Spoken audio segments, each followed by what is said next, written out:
Chapter 46, where Mo and Aaron are in danger. Tapu Bulu, Ziggy and Aaron and Mo turned around. Steve already did and was apparently crying. He was sobbing in fear at least. And there he stood like Tapu Bulu described, taller than anyone else of the Pokémon, and what wasn't bug was pure muscle.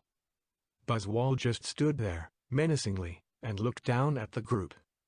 Mo quickly hid the origin stone behind his behind. Tapu Bulu, Buzzwole finally said. He had a deep dark voice, almost like he was wearing a helmet. "Hi, Mr. Buzzwole." The Pokeball called out and waved at him like an overexcited child. Tapu Bulu was still holding it. Without warning, Tapu Bulu threw the imp-like Ultra Beast at Buzzwole. It made a joyful wee sound as it happened, and was caught by the muscular bug with ease and with one hand. Buzzwole threw the Pokeball again, this time into the ground similar like Amy did before with that strange Meowth. "Not the ones I was looking for," Buzzwole said. "Say, Tapu Bulu, are there more baby adventurers around here besides them and the two with the stone? Where are your buddies, eh?" Tapu Bulu did not answer, and neither did the group. "I count that as a yes," Buzzwole concluded and cracked his fingers. "But one guardian at the time." Tapu Bulu shouted and raced at Buzzwole, similar like a bull with his horns pointed at the Ultra Beast. Buzzwole was almost caught off guard and grabbed him by his red, wooden hat, pushing him away. Both grunted in their struggle. "Run!" Tapu Bulu ordered the adventurers. He was then lifted up, spun around and thrown behind Buzzwole. Ziggy completely ignored said order to escape while there was still time and darted at the swollen Ultra Beast with high speed, trying to attack it. Buzzwole, apparently unimpressed by the Pikachu, raised his right arm, formed a circle his thumb and index finger, and as Ziggy was about to him in his chest, he was simply snipped away. The next moment Ziggy collided with the petrified Steve. The strength of his fingers alone was enough to send them both sliding across the ground and almost to the edge. Mo took a sharp breath and clenched his eyes. "This won't be good." Buzzwole looked directly at him. "What are you holding?" he asked. "Oh, no," Mo thought, and Aaron stepped back. "If it's another Pokeball," he further said. From behind, Tapu Bulu swung the bell he had on his tail and hit the Ultra Beast directly on the head. Buzzwole shouted up in pain and held his scalp. "What are you waiting for?" Tapu Bulu ordered them just before getting Buzzwole's elbow round his ringed nose. Buzzwole turned to Mo and Aaron again. "Show me what you got," Buzzwole ordered in a monotone voice. Mo felt Aaron preparing to run, and running he then did, but now away, and not really running in the term of running, rather charging directly at Buzzwole. Realizing what Aaron was trying to do, Mo tried to stop him, tried to yell, but at that moment Aaron got complete control over his body. Aaron raced over to Buzzwole who patiently awaited Aaron's attack. He jumped up and tackled the Ultra Beast directly on his stomach. It was not effective at all. In fact, Aaron probably suffered more damage than his opponent. Back on the ground, Aaron looked up. They both looked directly and awkwardly at each other. Mo began to cry on the inside. Buzzwole then bent over and grabbed Aaron and Mo by their torso, picking him up and holding them in a way they were facing upside down now. "Let go!" Aaron cursed and started biting Buzzwole in his finger and tried pushing him away with his ribbons. What first started with pushing his arm soon became, at least it felt like to Mo, admiring that Ultra Beast's rock-hard muscles. It did not took long before Buzzwole spotted what Aaron and Mo were trying to hide, and he easily took it from him, now holding Aaron in one hand and the origin stone in the palm of his other hand. "The origin stone?" Buzzwole said out loud, surprised. "Where did you got it from?" "The heck I'll tell you." Mo cursed and tried to get the origin stone back.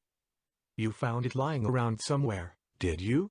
Buzzwole answered for him and sounded awfully calm for someone who just got his hands on an item like this. Mo and Aaron remained quiet, and so were the other ones. Tapu Bulu meanwhile got up again. Then Buzzwole began to laugh as if someone just told him an incredibly funny joke. "What's so funny?" Tapu Bulu shouted from behind him. "It's just," Buzzwole tried hard to keep it together. "You want to bring it back to the Chosen One, are you?" Ziggy and Steve returned to help Tapu Bulu and Mo and Aaron get the stone back. Much to everyone's surprise, Buzzwole simply put Mo and Aaron down again, and not only that, he politely handed them the origin stone.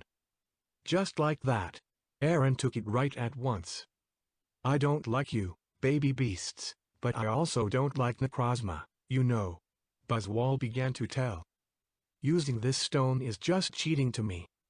The stone should either be not used at all or at least by someone who's already rotten inside."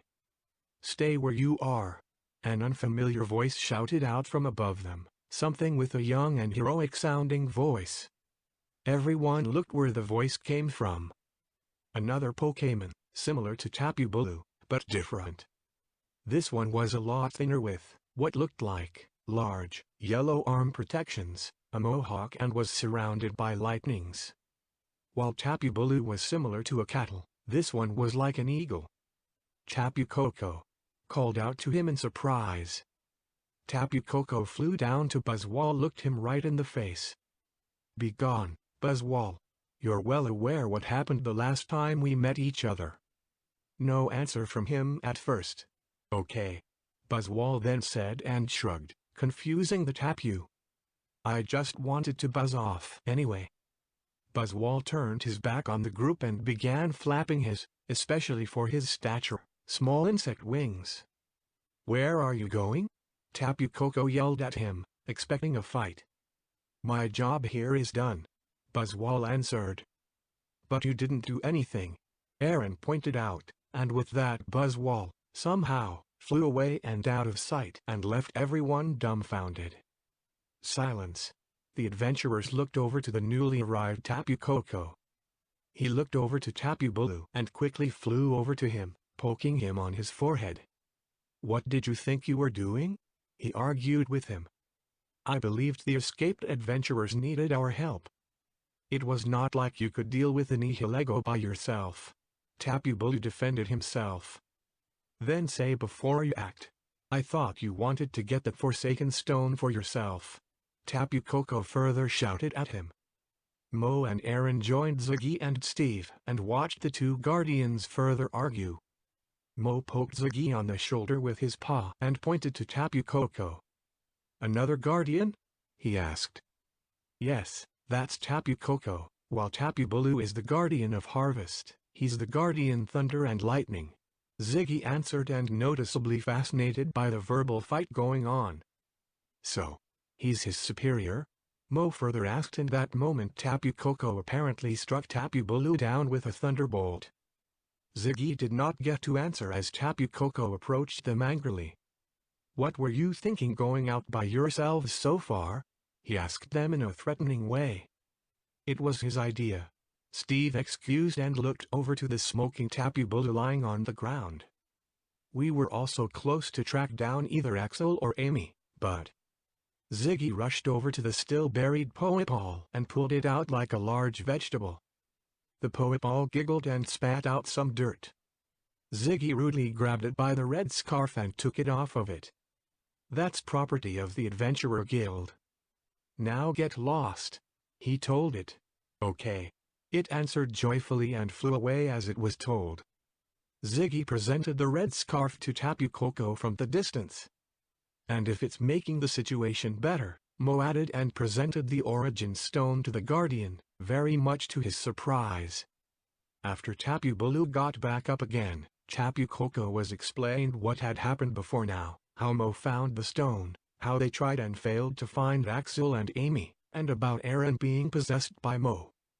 Tapu Koko struck Tapu Bulu again, thinking it was a bad idea searching by foot and a waste of time in the end. "Then what do you suggest?" Tapu Bulu argued back when he got back up yet again. "Easy," Tapu Koko answered. "I'll take Steve and the Pikachu, and you take the Sylveon." Tapu Koko turned to Aaron and Mo. And you hold on to the origin stone, they were told. Mo saluted quietly in response. Let's hope we're not too late. Tapu Koko mumbled quietly just before approaching the two electric-type Pokémon. Something was getting through Mo's head he did not dare to tell out loud. Some members of the forces of evil were here as well. According to that Poipole, they also had the origin stone with them, or at least something that looked like one. Yesterday, back on Destiny Tower, that Ribombi told him, Aaron and Charlotte, there was another origin stone from another time and space, brought to this world to hide it. Said other origin stone is useless in this world of theirs. And Baswal from before acted incredibly suspicious when he got his hands on it. Thinking about what may have happened and what was going on now made Mo sick. Mo, you still there? Aaron asked. Mo did not notice they already took off. I think I messed up, Mo confessed. What do you mean? Aaron asked. Mo remained quiet for the next while. Because of his thoughts and his still existing fear of highs, he couldn't calm down. He also was unsure if Aaron was able to feel this inner sickness Mo had or not. It wasn't until later Mo realized that the so-called deep sea of ultraspace was both scary and fascinating at the same time. Beautiful from a certain point of view. Thinking about the spa in Baram Town, Mo began having the idea for a similar spa in this area as well. Maybe the ultra beast they had met before would have been nicer if they had something like this in this dangerous world. There they are, Steve suddenly called out. Like Tapu Bulu did with Aaron and Mo, Tapu Koko held Steve with both his arms, while Ziggy held on to one of the Guardian's shoulders. Down there. Steve began to struggle. Hey. Stop it, or I could drop you, Tapu Koko told him. Is it really them? Tapu Bulu asked. Ziggy took a look. The one sticks out. Looks like Axel, he confirmed. Over the large floating island they were walking on and flying over the whole time, Mo could see two Pokémon. One yellowish and red, the other one dark and harder to see. Let us hurry down, Tapu Koko told Tapu Bulu. Yes. Hurry, hurry, Steve supported with haste. As the Guardians flew lower and eventually prepared for landing, it became clear these two were, in fact, Axel and Amy, with Amy having lost her scarf. The two also soon realized that the approaching Pokémon from the sky were their friend and began waving as. The two Guardian Pokémon did not even really landed when Steve freed himself and rushed over to his two partners. Axel. Amy. He called out and the three embraced in a hearty hug. I was so worried. I thought something might have happened to you and Steve began to glow like he was about to explode any second. Luckily, the two managed to calm him down in time. Tapu Koko, Tapu Bulu, what are you doing here? Axel asked as he looked up from Steve. And Ziggy and Aaron? I suppose we're the only one left, Ziggy answered. He walked over to Amy and handed her the scarf. I think this is yours. Amy happily took it and put it on again. Now Team Red was truly united again. We came as fast as we heard what had happened, Tapu Koko answered as well and floated towards the now complete Team Red. Now we only need to bring you and the Origin Stone back to our world and Necrozma won't be a threat to us anymore. Axel and Amy suddenly went very calm and very pale, especially Amy.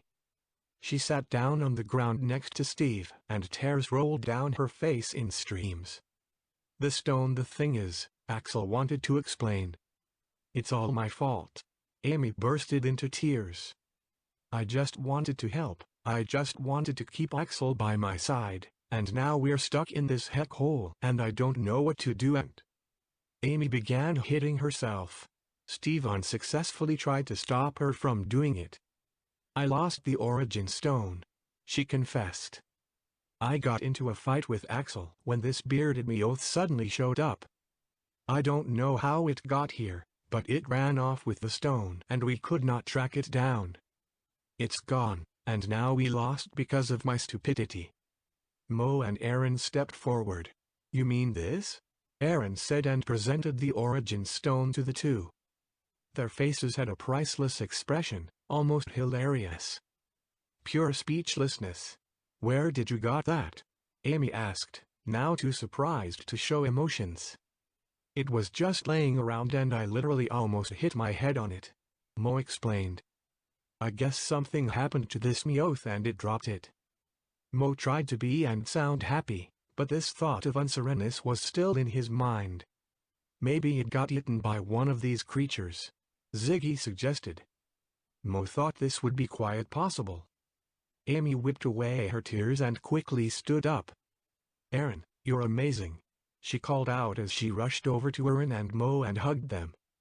Aaron smiled and blushed while Mo held the stone up high, fearing she would snatch it. Ziggy clapped his hands together. "All right, let's not waste more of our time. Everyone is probably worried sick and, Axel, you want to get back home yourself, right?" The Cyndaquil nodded but then remembered something. "But Lunala," he pointed out. "Necrozma won't gain his full strength without the stone or Solgaleo.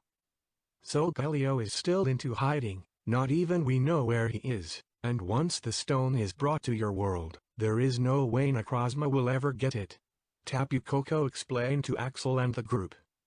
"Yes, Lunala will still be a prisoner to his control and he will remain a threat, now greater with Lunala's body, but this will not be your problem anymore." Axel quietly accepted this outcome. Ziggy grasped Amy roughly by her hand. "And don't you do anything funny again, young lady," he told her. Amy looked away upset and pulled her arm away. Axel approached Mo and Aaron. "Aaron," he asked, "can you give the origin stone to me?" He reached out with his tiny arms. Amy glimpsed worriedly. For a moment, Mo's idea of taking and using the stone for himself came up again and he hoped for a better idea how to use it. This thought was encouraged by the idea of Axel misusing it instead. But was there another choice? And what if his thoughts were true? Should he tell his suspicion? While Mo was thinking, Aaron, either too kind or too stupid, reached his ribbons out and was just about to give it to him. What they both did not knew, a bright purple portal just opened right behind them. Tapu Koko tried to warn them, but it was too late. Before he knew it, Mo felt a stinging around his chest and back and Aaron shouted in pain. Everyone else gasped in shock from the large, black, crystalline claw that had grabbed Aaron and Mo and lifted them up. Necrozma, still in possession of Lunala's body, emerged from the portal. "I knew you would find the stone when I keep an eye on you long enough." Necrozma laughed. Aaron cried out for help. Tapu Bulu tried to step in, but Necrozma simply flapped his large wings and literally blew everyone to the ground. "Divine help won't work anymore, chosen one," Necrozma mocked. With his other claw he grabbed the origin stone and, despite both Mo's and Aaron's force to keep it, eventually took it for him with ease. Necrozma had finally got hold of the origin stone. "Game over," Necrozma declared and triumphantly slammed Mo and Aaron to the ground as hard as he could. A pain, similar as strong as Mo felt with Lunala's Moongeist beam, ran through their body and they were lifted in a print-like crate on the ground, crushed like a bug. "Aaron, no!" Amy called out, her voice sounding as desperate as ever before. Mo was in great pain and could not move his limbs, but still consciousness. Both of his eyes were bright yellow again. Tapu Koko and Tapu Bulu got up again and tried to attack the prism like Ultra Beast, but Necrozma slashed at them with the claw that held Mo and Aaron seconds ago and again, this time injured. "Send them down again?" Necrozma turned around and another portal slowly appeared. Not one like he did before or Lunala used yesterday. A portal like the one Mo and the others used to get into Ultra Space, blue and like a rip in space. Amy tried to stop him, somehow. She rushed to him, but Necrozma disappeared into it, into the unknown, and escaped, taking the origin stone with him.